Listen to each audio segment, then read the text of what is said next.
Hello students, welcome back to my channel Educational Galaxy. In previous videos we have discussed our topic number 1, matter and characteristics of particles of matter, and our topic number 2, states of matter.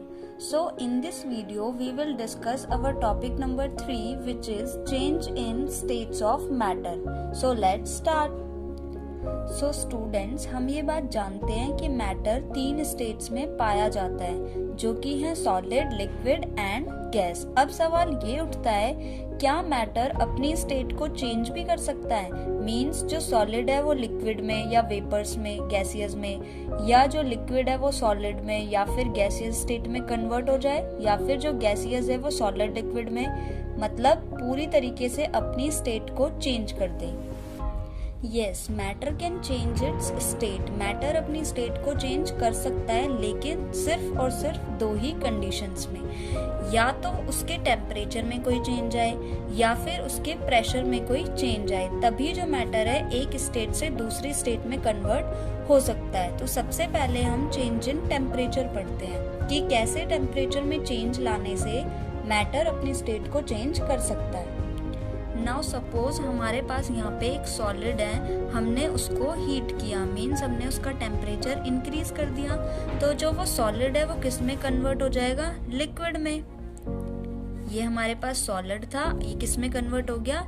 Liquid में। मान लो इस liquid को भी हमने heat कर दिया, तो अब ये लिक्विड किस में कन्वर्ट हो जाएगा? गैसियस स्टेट में।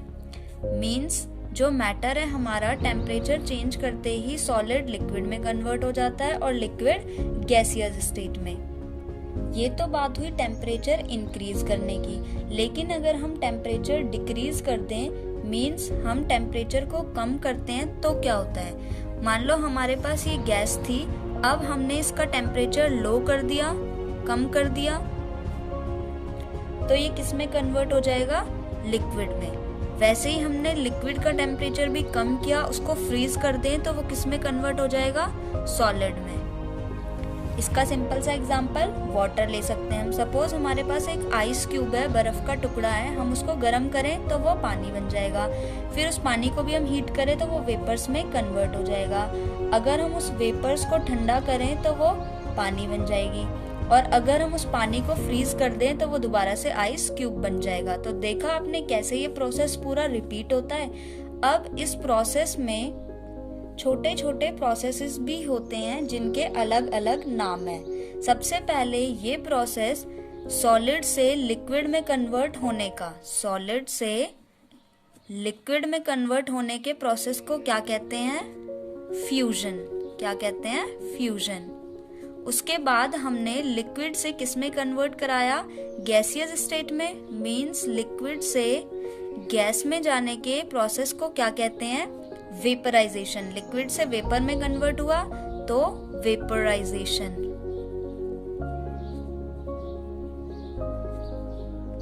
इसके बाद लिक्विड से सॉलिड में कन्वर्ट होने को कहते हैं सॉलिडिफिकेशन। सॉलिडिफिकेशन।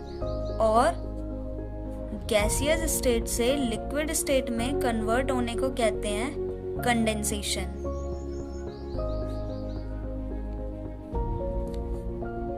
इसके अलावा कई केसेस में ऐसा भी होता है जब गैस से सीधा सॉलिड में कन्वर्ट कर दिया जाता है। इसको हम नहीं कर सकते, लेकिन कुछ कंडीशंस के अंदर लेबोरेटरीज में ये काम किए जाते हैं। और कुछ कंडीशंस में ऐसा भी होता है जब सॉलिड सीधा वेपर्स में कन्वर्ट हो जाता है। ये हम घर पे भी देख सकते हैं। एक एग्जांपल जो आप लोगों ने भी देखा होगा, कपूर की जो बॉल्स होती हैं, नैप्थलिन बॉल्स, उन्हें हम कपड़ों के अंदर रखते हैं और थोड़े टाइम बाद देखें तो वो छोटी हो जाती है। ना तो वो लिक्विड में कन्वर्ट हुई, वो सीधा गैस में कन्वर्ट होके छोटी होती जाती है। तो यहाँ पे हमारा सॉलिड सीधा किस में कन्वर्ट होता है?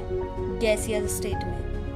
तो सॉलिड का गैस में कन्वर्ट होना या फिर गैसियस स्टेट से सॉलिड में कन्वर्ट होना, दोनों ही प्रोसेस हमारे सब्लिमेशन कहलाते हैं। तो ये सारे हमारे प्रोसेस थे जिनको हम सिंपली देख सकते हैं। सॉलिड से जब लिक्विड में कन्वर्ट होता है तो उसे फ्यूजन कहते हैं। जब लिक्विड से गैस में जाता है तो वेपराइजेशन कहते हैं। जब गैस से सॉलिड में कन्वर्ट हो तो सब्लिमेशन। इसके बाद अगर उल्टा चलें, सॉलिड से गैस में होता है तो सेम सब्लिमेशन। गैस से लिक्विड में जाने को कंडेंसेशन कहते हैं एंड लिक्विड से सॉलिड में कन्वर्ट होने को सॉलिडिफिकेशन कहते हैं। ये इस पूरे का हम सिंपल सा एग्जांपल बताया है मैंने, आइस क्यूब लेके कर सकते हैं कैसे वो वाटर में एंड वाटर वेपर्स में कन्वर्ट होता जाता है और ये पूरी साइकिल कंप्लीट करता रहता है। अब हमें यहाँ पे दो डेफिनेशंस और देखनी है जो कि है boiling point and melting point. तो सबसे पहले जब हमारा सॉलिड लिक्विड में कन्वर्ट होता है, मतलब वो पहले मेल्ट होना स्टार्ट होता है, तो वो स्टेट जब वो फर्स्ट मेल्ट होना स्टार्ट होता है उसी को हम उसका मेल्टिंग पॉइंट कहते हैं। मीन्स मेल्टिंग पॉइंट क्या होता है? Temperature at which a solid start melts to become liquid. वो टेम्परेचर जब सॉलिड लिक्विड बनना स्टार्ट होता है, मेल्ट होना स्टार्ट होता है, उसी को उसका मेल्टिंग पॉइंट कहते हैं। अब सेकेंड आता है एक बॉइलिंग पॉइंट। तो बॉइलिंग पॉइंट भी सेम हो जाएगा, जब हमारा लिक्विड वेपर्स में कन्वर्ट होना स्टार्ट होता है तो उस पॉइंट को हम कहते हैं boiling point. Means boiling point is temperature at which liquid start to become gas. वो टेम्परेचर जब लिक्विड गैस बनना स्टार्ट होती है उसी को उसका बॉइलिंग पॉइंट कहा जाता है। अब एक बात आपने यहाँ पे नोटिस की होगी कि जब हम सॉलिड को हीट करना स्टार्ट करते हैं और वो स्टार्ट हो जाता है मेल्ट होना लिक्विड में, तब हम हीट को हटा तो देते नहीं है, हम तो हीट करते जाते हैं। तो वो सारी हीट कहाँ जाती है? जब तक कि पूरा सॉलिड मेल्ट हो जाता है लिक्विड में, तो वो सारी जो हीट होती है वो सॉलिड अपने पास हिडन फॉर्म में रखता है, जिसे कहते हैं लेटेंट हीट। अब क्योंकि ये हीट सॉलिड अपने पास रख रहा है तो वो इसको कहाँ यूज करता है? अपने आप को पूरी तरीके से मेल्ट करने में और लिक्विड में कन्वर्ट होने में। तो उस प्रोसेस को हम फ्यूजन कहते हैं, इसीलिए इस हीट को हम कहेंगे लेटेंट हीट ऑफ फ्यूजन। तो लेटेंट हीट ऑफ फ्यूजन क्या होती है? वो हीट जो कि सॉलिड को चाहिए होती है अपने आप को पूरी तरीके से लिक्विड में कन्वर्ट करने के लिए। सेम जब लिक्विड गैसियस स्टेट में कन्वर्ट होता है तब भी हम उसको हीट करते जाते हैं। तो वो जो हीट है वो कहाँ जाती है? वो लिक्विड अपने अंदर छुपा लेता है, उसको हिडन फॉर्म में रखता है, जिसको कहते हैं लेटेंट हीट। अब क्योंकि इस प्रोसेस को हम वेपराइजेशन कहते हैं तो यहाँ पे इस हीट का नाम क्या हो जाएगा? Latent heat of vaporisation. Means वो अमाउंट हीट की जो कि लिक्विड को चाहिए होती है अपने आप को पूरी तरीके से गैसियस स्टेट में कन्वर्ट करने के लिए। अब एक बात शायद आपको पता होगी, जो मेल्टिंग पॉइंट ऑफ आइस होता है वो कितना होता है? मीन्स वो पॉइंट जब आइस स्टार्ट होती है लिक्विड में कन्वर्ट होना, वाटर में कन्वर्ट होना, वो हमारा होता है 0 डिग्री सेल्सियस। या फिर हम इसको लिख सकते हैं 273 केल्विन। के को हम कहते हैं केल्विन। और आपको पता होगा बॉइलिंग पॉइंट ऑफ वाटर क्या होता है? जब जो हमारा वाटर है वो कन्वर्ट होना स्टार्ट हो जाता है वेपर्स में, ये हमारा होता है 100 डिग्री सेल्सियस। तो 0 को अगर हमने 100 डिग्री सेल्सियस लिखा है यहाँ पे, तो केल्विन में हम इसको क्या लिख सकते हैं? 273 में ऐड कर देंगे 100 डिग्री, तो हमारा आ जाएगा 373 केल्विन। अब क्योंकि ऐसे क्वेश्चंस एग्जाम में बहुत पूछे जाते हैं कि कन्वर्ट करो सेल्सियस को केल्विन में या फिर केल्विन को सेल्सियस में, इसलिए हम यहाँ पे दो क्वेश्चंस देख लेते हैं कि कैसे हम कन्वर्ट करते हैं। तो क्वेश्चन से पहले सिंपल सी हमें दो बातें याद रखनी है। द फर्स्ट वन इज, जब भी हमें सेल्सियस गिवन हो और हमें कन्वर्ट करना हो केल्विन में, तो याद रखना है सेल्सियस छोटा होता है और केल्विन बड़ा होता है। सेल्सियस को जहां हम 0 लिखते हैं वहां हम इसको 273 लिखते हैं। तो जब भी सेल्सियस से केल्विन में कन्वर्ट करना हो तो हमेशा ऐड करेंगे 273 को, और जब केल्विन से सेल्सियस में कन्वर्ट करना हो तो 273 माइनस कर देंगे। चाहे कुछ भी डिजिट दी हो, हमेशा 273 को ही ऐड या फिर सब्ट्रैक्ट करेंगे। तो हमारा फर्स्ट क्वेश्चन है convert following temperature to kelvin. हमें ऑलरेडी सेल्सियस में गिवन है टेम्परेचर, हमें उसे कन्वर्ट करना है केल्विन में। एक बात और याद रखनी है, सेल्सियस के पीछे छोटा सा डिग्री लगाया जाता है लेकिन केल्विन के पीछे कोई डिग्री नहीं लगाते हैं। केल्विन हम सिंपल के लिखा जाता है। तो सबसे पहले 25 डिग्री सेल्सियस को हमें केल्विन में कन्वर्ट करना है। तो हमें पता है जब सेल्सियस से केल्विन में जाते हैं तो ऐड करते हैं 273, तो हम 25 में ऐड कर देंगे 273, तो आ जाएगा 298 केल्विन। केल्विन लिखना बिल्कुल नहीं भूलना, इसके भी मार्क्स कट जाते हैं पेपर में। सेकेंड क्वेश्चन है 200 डिग्री सेल्सियस, इसको कन्वर्ट करना है तो सेम प्रोसेस होगा। ऑलरेडी सेल्सियस में गिवन है, हमें केल्विन में कन्वर्ट करना है तो ऐड कर देंगे 273, तो आ जाएगा हमारा 473 केल्विन। अब सेकेंड क्वेश्चन है हमारा convert following temperature to Celsius. अब हमें ऑलरेडी केल्विन में गिवन है, हमें कन्वर्ट करना है सेल्सियस में, तो माइनस करेंगे 273, 473 माइनस 273, हमारा आंसर आ गया 200 डिग्री सेल्सियस। 500 केल्विन गिवन है, माइनस करेंगे 273, आंसर आ गया 227 डिग्री सेल्सियस। तो इस तरीके से सेल्सियस से केल्विन में और केल्विन से सेल्सियस में कन्वर्ट करना होता है। अब हमने अपना फर्स्ट चीज तो पढ़ ली, चेंज इन टेम्परेचर, कि टेम्परेचर में कैसे चेंज करें कि जो मैटर की स्टेट है वो एक स्टेट से दूसरे स्टेट में कन्वर्ट हो जाए। अब हम पढ़ेंगे चेंज इन प्रेशर, कि प्रेशर पे चेंज करने से कैसे मैटर की स्टेट चेंज हो जाती है।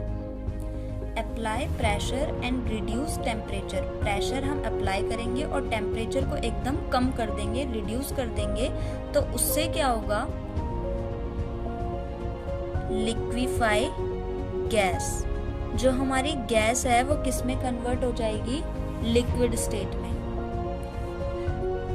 तो ये प्रेशर लगाने वाले काम हम नॉर्मल अपने आप नहीं कर सकते। यहाँ पे टेम्परेचर का तो इजी था, हमें बस गर्म करना था, बॉईल करना था और इजीली कन्वर्ट हो जाता है। लेकिन प्रेशर करने के लिए अलग अलग डिवाइसेस होते हैं। एक ऐसे बुक में भी डायग्राम दिया हुआ है, मान लो यहाँ पे गैस है, यहाँ पे हमने पिस्टन लगाई, उसको हम और नीचे पुश करते हैं तो जो गैसेस के पार्टिकल्स हैं वो इतनी नीचे रह जाएंगे, जिससे उनके बीच में स्पेस कम बचेगा और वो लिक्विड में कन्वर्ट हो जाएंगे। हमने पढ़ा था ना कि गैसियस स्टेट में स्पेस ज्यादा होता है लेकिन लिक्विड स्टेट में कम होता है, तो इनके बीच में स्पेस ज्यादा था, हमने प्रेशर लगा के स्पेस कम कर दिया तो ये लिक्विड में कन्वर्ट हो जाएगा। अब एक चीज देखते हैं, क्या आपने कभी ड्राई आइस का नाम सुना है? ड्राई आइस, सूखी बर्फ। इसका मतलब सूखी बर्फ नहीं है, इसे हम सॉलिड कार्बन डाइऑक्साइड भी कहते हैं। तो ये जो हमारी ड्राई आइस होती है ये सॉलिड स्टेट में पाई जाती है। जब हम इसको हाई प्रेशर लगा दें, जैसे मैंने यहाँ पे दिखाया था, जब हम इसको हाई प्रेशर पे रखते हैं तो ये सीधा कन्वर्ट हो जाता है किसमें, गैसियस स्टेट में। और उस गैसियस स्टेट का प्रेशर अगर हम डिक्रीज कर दें 1 एटमॉस्फेरिक प्रेशर तक, तो वो गैस जो है वो कन्वर्ट हो जाती है लिक्विड में। तो जब हम ड्राई आइस को हाई प्रेशर पे रखते हैं जो कि सॉलिड स्टेट में थी, तो वो सीधा कन्वर्ट हो जाती है गैसियस स्टेट में। इस प्रोसेस को हम क्या कहते हैं, सब्लिमेशन। उसके बाद जब गैसियस स्टेट में हमने प्रेशर कम कर दिया, तो जो गैसियस स्टेट में ड्राई आइस थी, मीन सॉलिड कार्बन डाइऑक्साइड था, वो किस में कन्वर्ट हो जाता है, लिक्विड स्टेट में। तो देखा आपने कैसे प्रेशर लगाने से मैटर की स्टेट चेंज हो जाती है। तो आज का टॉपिक भी हमारा कंप्लीट हो चुका है। आज हमने क्या क्या पढ़ा, सबसे पहले change in state of matter, कि जो मैटर है उसकी स्टेट दो तरीके से चेंज हो सकती है, या तो हम चेंज इन टेम्परेचर करें या फिर चेंज इन प्रेशर करें। चेंज इन टेम्परेचर के अंदर हमने बहुत सारे प्रोसेस देखे, जैसे कि vaporisation, condensation, fusion, sublimation etcetera, और कुछ डेफिनेशंस भी देखी, जैसे कि boiling point, melting point, latent heat of fusion, latent heat of vaporisation etcetera.